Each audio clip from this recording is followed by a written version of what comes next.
Bagi banyak orang, sepak bola adalah tentang dua kaki yang berlari di atas rumput. Tapi bagi mereka yang berada di bawah naungan Persatuan Sepak Bola Amputasi Indonesia atau PSAI, sepak bola adalah tentang sesuatu yang jauh lebih besar dari hanya sekadar berlari. PSAI merupakan wadah resmi bagi para atlet amputasi di Indonesia untuk berlatih, berkembang, dan berkompetisi di tingkat nasional hingga internasional.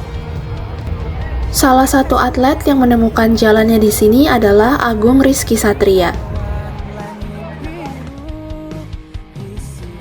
Nama saya Agung Rizky Satria, umur saya 26 tahun.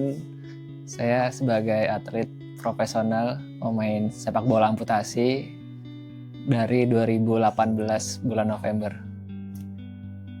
Posisi saya sebagai striker atau penyerang, dan setiap pertandingan juga ya posisi saya belum pernah berubah.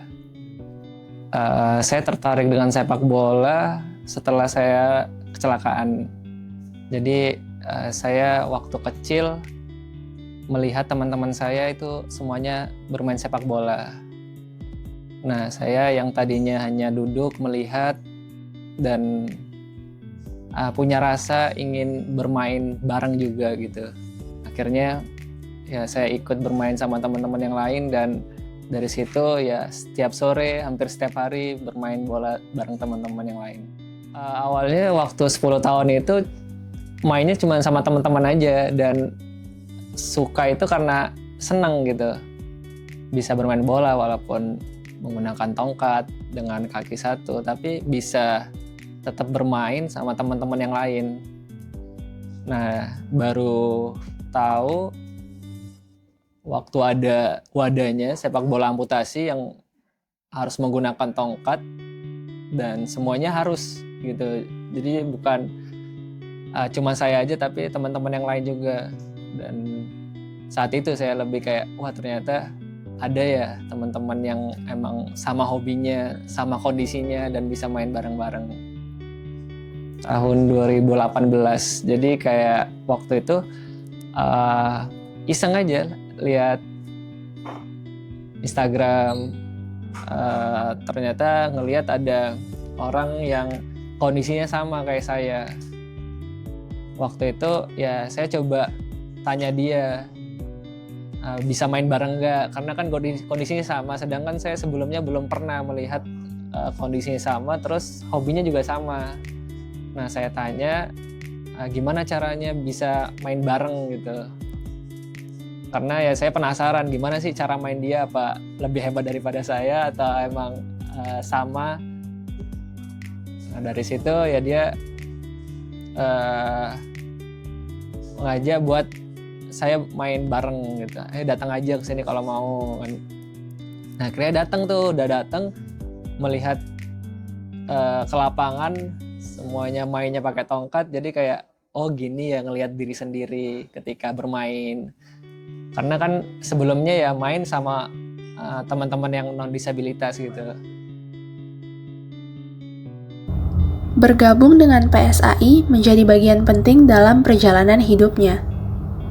Namun, sebelum sampai ke titik itu, ada peristiwa yang mengubah rutinitasnya, cara ia melihat tubuhnya sendiri, dan arah hidup yang kemudian ia jalani sampai saat ini. Awal mulanya waktu tahun 2007 saya mengalami kecelakaan. Itu bersama orang tua, ibu dan bapak, dan waktu itu ada adik juga mau mudik ke Palembang dari kampung Tanjung Enim. Itu perjalanan kurang lebih 5 jam, dan kita sekeluarga naik kendaraan roda 2. Nah, waktu itu saya posisinya duduknya di depan. Waktu itu juga motornya yang ada tangkinya, jadi bisa duduk di depan saya, dan ibu saya di belakang sekali, dan ada adik saya di tengah. Dan waktu kecelakaan saya posisinya sedang tidur, jadi saya nggak sadar dan nggak tahu waktu kecelakaan ya bangun-bangun udah kaki saya udah tidak ada. Jadi saya sadar itu sudah rame, maksudnya suara di mana-mana yang saya dengar, dan saya posisinya udah di atas mobil yang terbuka. Itu mungkin proses mau ke rumah sakit. Jadi ya saya melihat kaki saya sudah tidak ada sebelah. Jadi kondisinya lebih kayak menyesuaikan sih, lebih sadar lagi, oh ternyata emang keadaan atau kondisi seperti ini yang nggak bisa lagi jalan dengan sempurna gitu. Bahkan ya saya juga menyadari orang-orang yang memperhatikan ya juga mungkin merasa kasihan sama saya, tapi dari situ saya ngerasa nggak bisa harus merasa dikasihan terus, merasa harus ditolong terus, tapi saya harus bisa apa-apa melakukannya sendiri. Dan bisa juga saya harus kuat dengan apa yang saya hadapi, yang saya jalani, dan terlebih kesulitan apa yang saya hadapi ya saya harus siap untuk melewatinya. Setelah tergabung dalam tim PSAI, Agung dihadapkan pada tantangan baru yang tidak pernah ia bayangkan sebelumnya. Tantangan ini menuntutnya beradaptasi, baik secara fisik maupun mental. Lantas, bagaimana ia dapat melewati setiap proses itu dan melawan semua keterbatasan yang ada? Untuk kesulitan pastinya ada ya, apalagi untuk awalnya itu menggunakan tongkat. Karena di regulasi menjadi pemain sepak bola amputasi, ya kita harus menggunakan tongkat elbow atau tongkat siku. Tongkat itu ada 2, kanan kiri kan. Sedangkan biasanya atau sebelumnya saya menggunakan tongkat ketiak seperti ini. Jadi saya adaptasi menggunakan tongkat itu agak sulit gitu. Bahkan saya hampir mau menyerah karena emang nggak kuat. Terlebih ya bukan cuma tangan yang harus kuat atau kaki yang harus kuat, cuma kita harus kuat dua-duanya. Tangan kuat, kaki juga kuat. Dan ya banyak yang harus dilatih gitu, bukan cuma bagian atas tapi bagian bawah. Kita juga ya belajar atau latihan tentang keseimbangan tanpa menggunakan tongkat. Nah itu juga sedikit berat untuk yang belum biasa, karena ya kita tidak bisa bergantung sama tongkat terus-terusan. Kita juga harus bisa seimbang tanpa menggunakan alat bantu atau tongkat. Dan ya lama-lama banyak perkembangan, banyak yang bisa dilakukan, bahkan ya walaupun ada kesalahan-kesalahan ya berusaha diperbaiki semuanya.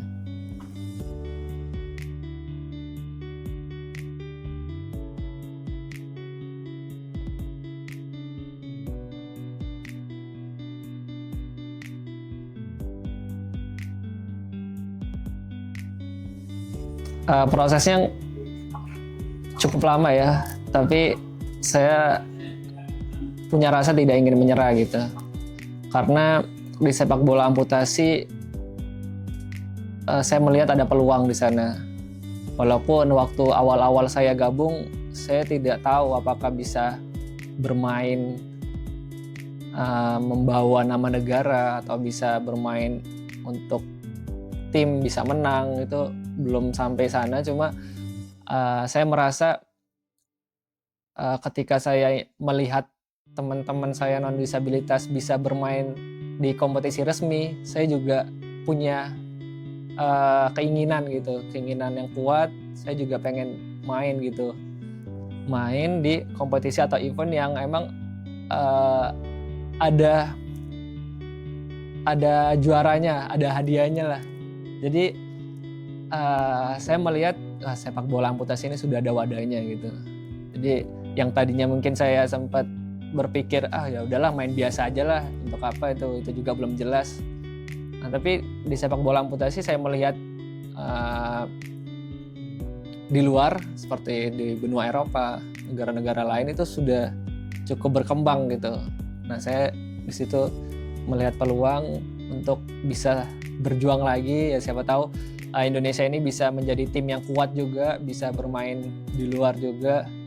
Dan ya alhamdulillah akhirnya Indonesia ya bisa masuk Piala Dunia di tahun 2022 dan Piala Asia juga kemarin 2025. Dan ya prestasi yang mungkinnya tadi nggak mungkin, cuma dengan berjalannya waktu yang terus berjuang, terus berlatih, ya akhirnya bisa dapat prestasi-prestasi tersebut.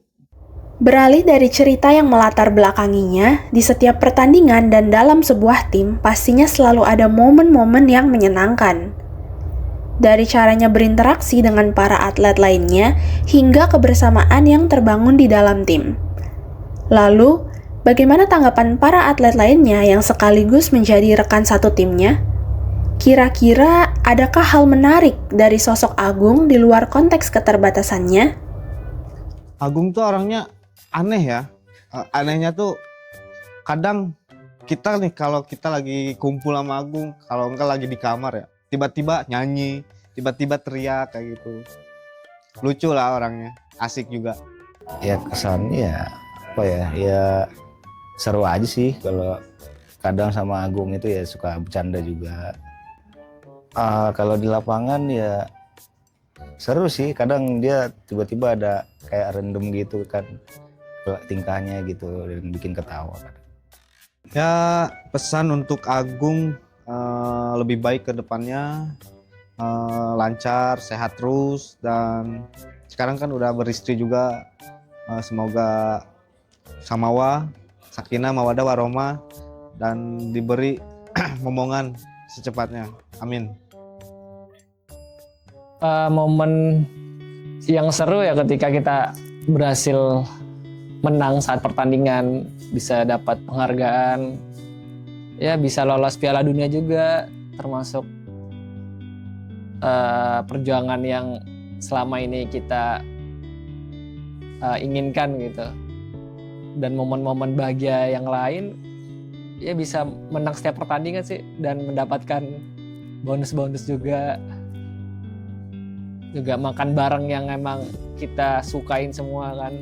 Karena ya ada juga yang beberapa makanan yang biasa aja mungkin kan, cuma kalau kita udah beli dan kita semua sepakat ya kita makan bareng-bareng, itu juga momen yang bahagia, bisa kumpul sama teman-teman gitu. Bagi Agung, sepak bola amputasi bukan sekadar tentang pertandingan atau pencapaian. Ada alasan yang lebih personal yang membuatnya terus bertahan, bangkit, dan melangkah sampai sejauh ini. Lalu, apa sebenarnya yang menjadi motivasi terbesarnya untuk terus berjuang hingga hari ini? Motivasi saya untuk lebih ingat tujuan yang pengen saya raih, karena ya ketika saya malas untuk latihan, saya ngerasa ya untuk apa mulai dari awal gitu. Kalau sekarang atau saat merasa malas ya saya berhenti gitu, mending dari awal. Nah dari situ juga saya tidak mau mengecewakan keluarga saya, karena ya saya sudah berjuang dari awal, sudah banyak yang mungkin saya korbankan, dan saya nggak mau ini sia-sia gitu. Nah dari situ juga ketika saya malas, saya paksa lagi diri saya niatin lagi buat ayo semangat lagi, berjuang lagi, karena ya sebentar lagi mau gimana pun ya intinya sudah mengeluarkan semuanya lah, apalagi nanti di pertandingan ya harus bisa memberikan yang terbaik. Pada akhirnya, sepak bola amputasi bukanlah tentang seberapa cepat kaki dapat berlari di atas lapangan, melainkan tentang seberapa kuat seseorang memilih untuk bangkit, bertahan, dan terus mengejar mimpi. Bagi Agung, kehilangan salah satu bagian tubuh bukanlah berarti kehilangan arah hidup. Di lapangan hijau, ia justru membuktikan bahwa keterbatasan bukanlah akhir, melainkan awal dari sebuah perjuangan. Melalui setiap latihan, setiap pertandingan, dan setiap proses yang ia jalani, Agung menunjukkan bahwa mimpi tidak pernah diukur dari kesempurnaan fisik, tetapi dari keberanian untuk terus melangkah. Selama semangat itu menyala, langkah Agung dan para atlet sepak bola amputasi lainnya akan selalu menemukan jalannya menuju masa depan yang mereka perjuangkan sendiri.